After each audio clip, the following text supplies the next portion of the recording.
Se tu tá na fase de fazer o teu consultório médico e não entende nada sobre isso, mas quer te colocar um pouco mais por dentro de como que funcionam as normas da vigilância, então já fica comigo nesse vídeo porque eu vou te explicar algumas coisas muito básicas que tu não pode deixar de saber, que podem te dar um grande problema no futuro depois se tu não pensar nisso antes. Então pega teu cafezinho aí, porque hoje a gente vai falar dos tópicos mais importantes. Se tu ainda não me conhece, meu nome é Ana Zorzo, do Zoma Arquitetura.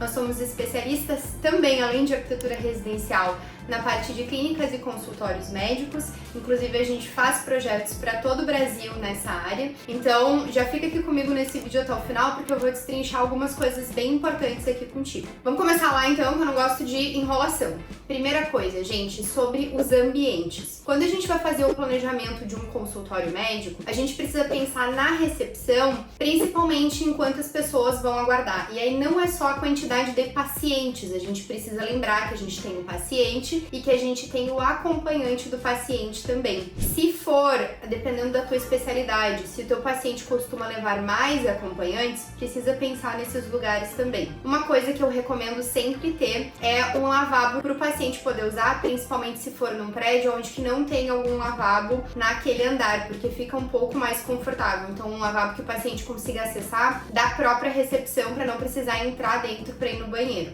Quando a gente fala da parte da secretária, é muito legal também quando a gente tem uma divisão entre a parte onde o paciente espera e a parte interna onde a gente vai entrar para a parte de atendimento médico. Que é legal que a gente tenha uma porta bastante próxima ali da própria recepcionista para que ela consiga abrir e fechar essa porta. Então a gente melhora a questão de segurança, melhora a questão de privacidade e a gente tem um controle melhor daquele paciente que vai estar acessando ou saindo dali da parte do consultório. Agora, quanto à sala clínica. O que é a sala clínica? A sala clínica é onde a gente conversa com o paciente. Então a sala clínica é onde eu vou ter a mesa com o computador, com as cadeiras ali para eu poder conversar com o paciente, e nessa sala a gente precisa ter uma cuba para lavagem de mãos. Ah, mas eu só converso com o paciente e não atendo ele. Precisa ter uma cuba para lavagem de mãos, sim, nesse caso. Uma coisa importante é que a gente não pode também ter coisas tipo toalha e tal, é tudo descartável, tá? Mesmo que seja só o médico que vai utilizar. Talvez tu precise de um local para fazer a avaliação um pouquinho maior do paciente, principalmente o cirurgião plástico. Ah, eu gosto de fazer a foto do meu paciente já quando eu tô conversando ali com ele, fica um pouco mais prático e tal. Então talvez tu precise pensar nesse local junto com a sala clínica também. É importante tu pensar alguns armários também,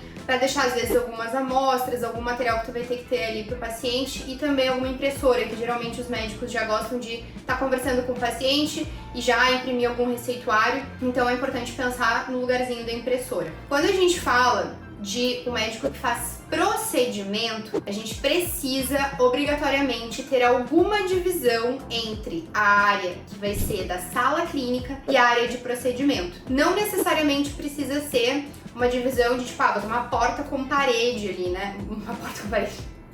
Gente, de novo. Não necessariamente a gente precisa ter uma parede com porta, né? Bem tradicional, assim, de alvenaria ou de gesso. Talvez essa divisória pode ser algo mais leve, né? Uma coisa de vidro ou uma divisória, enfim, de acrílico, só não pode ter tecido, tá, gente? Então, enfim, ela pode ser uma divisória mais leve, mas alguma divisória a gente precisa ter. A não ser que esse local, né, de procedimento, ele não seja para fazer procedimento, ele seja para só avaliar o paciente. Então, o meu tipo de atendimento eu preciso que o paciente vá numa maca para eu fazer a avaliação dele numa maca. Então, entre a sala clínica e onde tu tem a maca só para fazer a avaliação, tu não precisa ter divisória, mas caso seja um local para fazer procedimentos, a gente precisa sim ter alguma divisória entre a área que tu vai conversar com o paciente e a área que tu vai fazer esses procedimentos. Agora, qual que é a grande diferença entre um consultório simples e a gente ter uma clínica, né? Quando a gente tem um consultório, a gente vai ter, por exemplo, um médico, né, uma sala comercial que eu vou ter um médico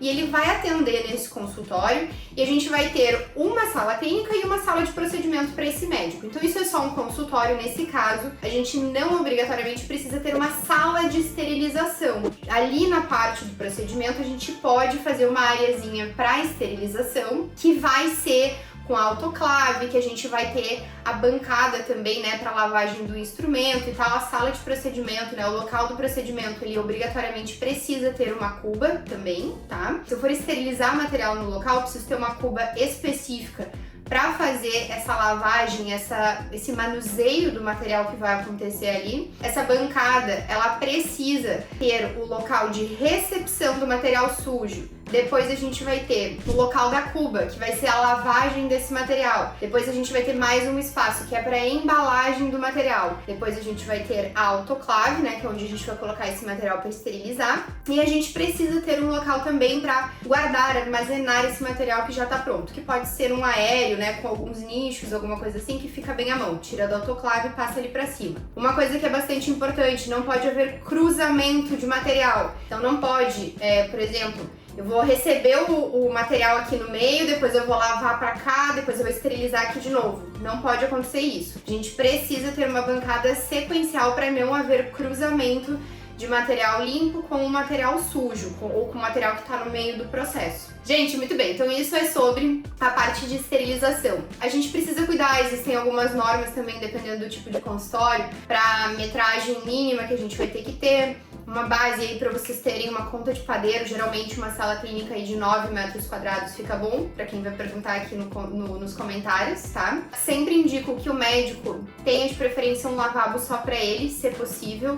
Isso é muito legal porque dá um pouco mais de privacidade, né? Então, o médico vai, entre o atendimento de um paciente ou outro, ele pode ir no banheiro, né? Não vai ficar aquela situação de chato ali de ter que passar no meio do paciente, tá? Outra coisa, todo consultório precisa de uma copinha, ela pode ser muito pequena, não tem problema, mas geralmente quem é médico e sabe vai ficar longas horas no consultório, precisa ter um local para poder fazer uma pausa, um lanche, uma refeição, então a gente indica que mesmo pequena, a gente tenha sempre uma copinha que pode ter uma bancadinha de refeições junto ou não. Outra coisa agora, quando a gente fala, que eu tô falando mais do caso do consultório, então o que a gente vai ter a mais quando a gente tá falando de uma clínica? Então, Ana, tem uma sala comercial, eu vou ter mais consultórios. Obrigatoriamente, nesse caso, né, a gente vai precisar ter uma sala de esterilização. Por quê? Porque a gente vai juntar os materiais que estão sujos e a gente vai esterilizar eles num local só. A gente vai ter uma autoclave que vai servir a essa clínica, tá? Essa sala de esterilização, por norma, ela precisa ter um pouquinho mais aí de 4 metros quadrados, tá? E, de novo, com aquela bancada sequencial que eu comentei anteriormente com vocês. Algo bem importante é também, quando for definir o layout, a gente não pode ter cruzamento de material, a gente não pode ter, por exemplo, um corredor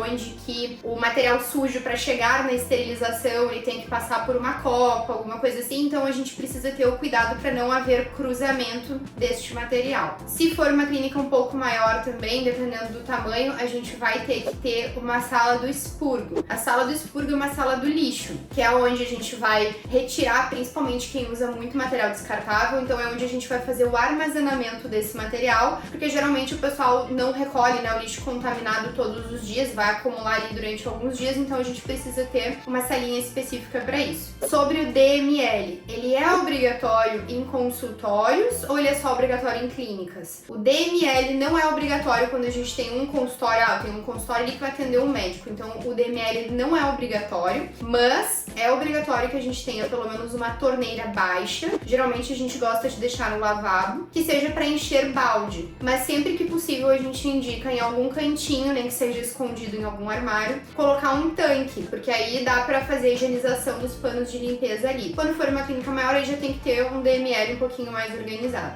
Sobre a questão agora do lavabo PNE, né, que é o lavabo para o portador de necessidades especiais, né, que é o cadeirante. A gente não precisa ter um lavabo para cadeirante no caso de consultórios que a gente tem um lavabo para cadeirante no andar. Então, meu consultório é super pequeno, eu não consigo fazer um lavabo para cadeirante. Se no andar do teu prédio tiver um lavabo que o cadeirante consiga usar, que ele sai da tua sala no mesmo andar, tu não precisa ter um lavabo para cadeirante. Agora, falando de alguns outros cuidados que é importante de tu ter, gerais, assim, tá? Então, circulações, tá? Todas as circulações, independente se vai passar o cadeirante ali ou não, é indicado que a gente tenha uma circulação que passe a cadeira de rodas, tá? Então, portas não menos de 80 centímetros, mesmo a que seja de banheiro. Quando a gente fala 80 centímetros, é 80 centímetros de vão luz. Então, é o buraco que efetivamente vai passar a cadeira de rodas, tá? Não é o buraco que a gente deixa na alvenaria, é o buraco para passar a cadeira de rodas. Outra coisa, todas as circulações, tá? A gente precisa conseguir passar com uma cadeira, então não faz uma recepção super apertada, que tipo, entre as cadeiras não passe uma cadeira de rodas, isso é uma coisa bem importante. Depois, materiais, não pode ser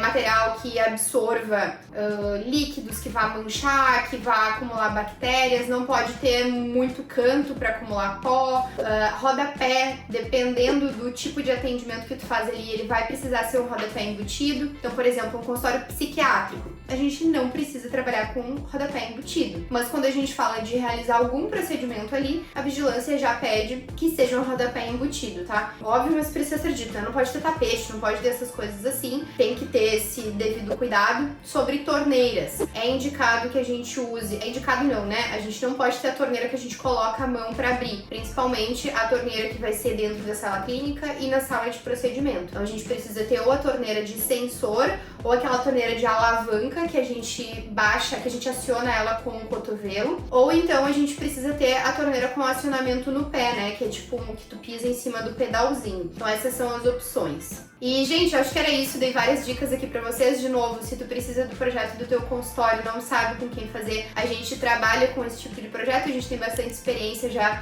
em vários locais do Brasil, então pode chamar a gente aqui também nas outras redes, né? Vai ser um prazer conversar com vocês e atender o projeto de vocês também. Enfim, gente, se tiverem outras dúvidas, deixem aqui também nos comentários que eu respondo. E, gente, era isso. Quem ainda não é inscrito no canal, vou deixar aqui pra vocês se inscreverem, ativa o sininho e tal, já curte esse vídeo se esse conteúdo é interessante pra ti. E nos vemos na próxima semana pra gente tomar umas cafezinhos juntos.